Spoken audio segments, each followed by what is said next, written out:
Welcome everybody, this is Shadow Child from AKU Clan, bringing you a Fallout 76 shotgun tank build. It's very explosive, very powerful, does a lot of damage, and really dominant, especially if you're running a team, and you got somebody set up as a medic, somebody set up as a tank, and some really high damage players.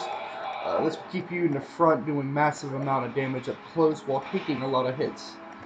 Let's go ahead and go over. First we'll start off with strength, which is the main component of this build. As you see, 15 points in it, and needed. I actually wish we could put more in it, because there's a few other ones I would love to get, but these ones are all needed.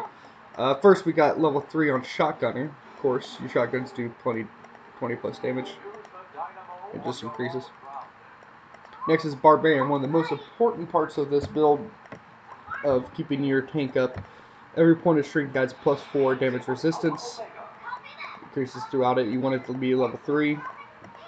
This will keep bonusing up your damage resistance, make you basically a tank, especially with the 50 points of strength, and then getting bonuses for other things. Now, on a scatter shot for your shotgun, shotguns weigh 9% less. It's okay, not really important, but you reload them 30% faster, which is really good, especially when you're using a double barrel shotgun, which is one of my favorites to use. You pop in the 2 shots really fast, and then you reload even faster and start popping off shots again. Next, of course, is Expert Shotgunner, do another additional 20, and then Master, do an additional 20, making it a +60 on shotgun damage. Moving on to Perception, we got Skeet Shooter. Your shotguns have excellent accuracy and spread, so improves it a lot more. Really good for, it's going to do even more damage because of the accuracy. I don't know if you've ever noticed, but when you're aiming in and not aiming in, there's a difference between damage, especially depending on distance, unless you have hip fire perks on. This will help out even more.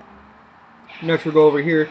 Another one of the really big bonuses is Solar Power. You get +3 strength, and it ends between average 6 and 6, which most commonly, but it's another 3 points of strength to help out with Barbarian.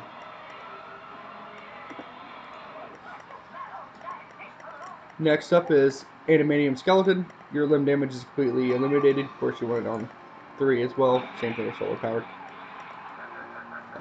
Basically stops your limb from being broken, so that when you're getting pummeled while you're being tanked, you don't end up losing the limb, making you go slower, or stop things, or lowering damage.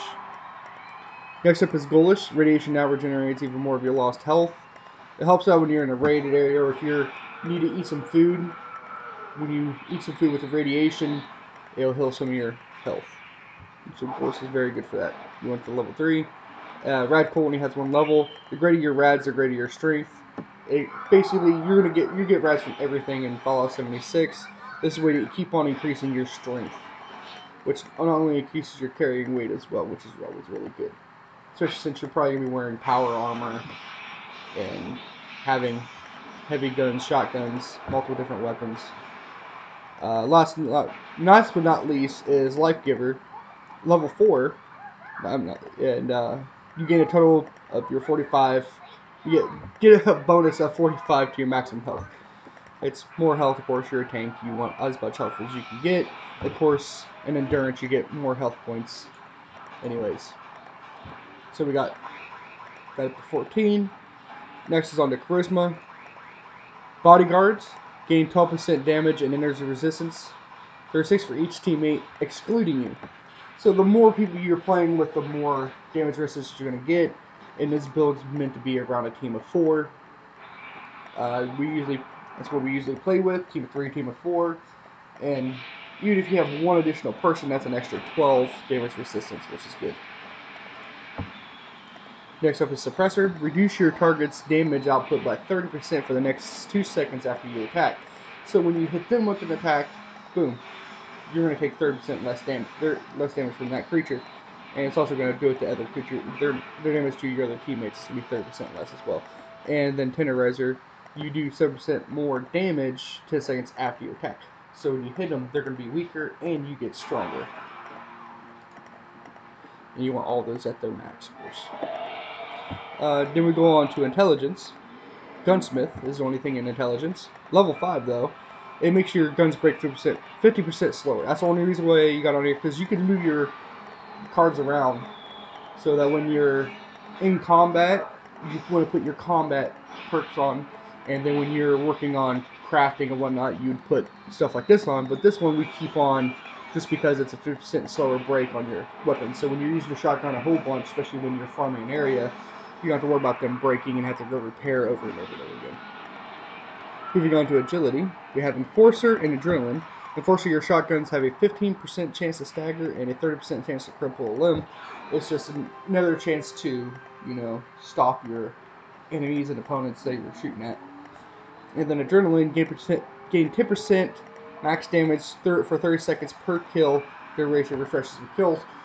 Basically, it's another 10% as long as you're chaining kills, especially when you got a whole bunch of feral zombies and coming at you. You just want to keep on popping them with your shotgun. And then last but not least on luck is 1 point in Bloody Mess. Basically, you had 1 point in luck. There's no way around it. You gotta put something there. Bloody Mess at least increases your damage. 5% bonus damage means enemies may explode into a glory red paste, which is still pretty cool, but it's a 5% bonus damage, so it's always good. There's multiple different builds you can do for tanks. The shotgun tank, I think, is the most dominant because there's so many different things for shotguns. And shotguns already do massive damage up close, which is what you're going to be as a tank. And you don't want to use a rocket launcher up close. You can use the big heavy guns, of course. But honestly, the shotgun is going to put out mass damage with each shot. You can do them quickly, and you can just chain them, and it's really easy, especially with shotguns. If you watch my leveling method, you'll be able to get upgraded shotguns super easy and plenty of ammo. And especially with the increased damage, when you start farming that area, you start one-shotting, two-shotting, even the bigger guys. This is my build for Shotgun Tank. Hope you guys enjoyed it, and I'll see you guys next time.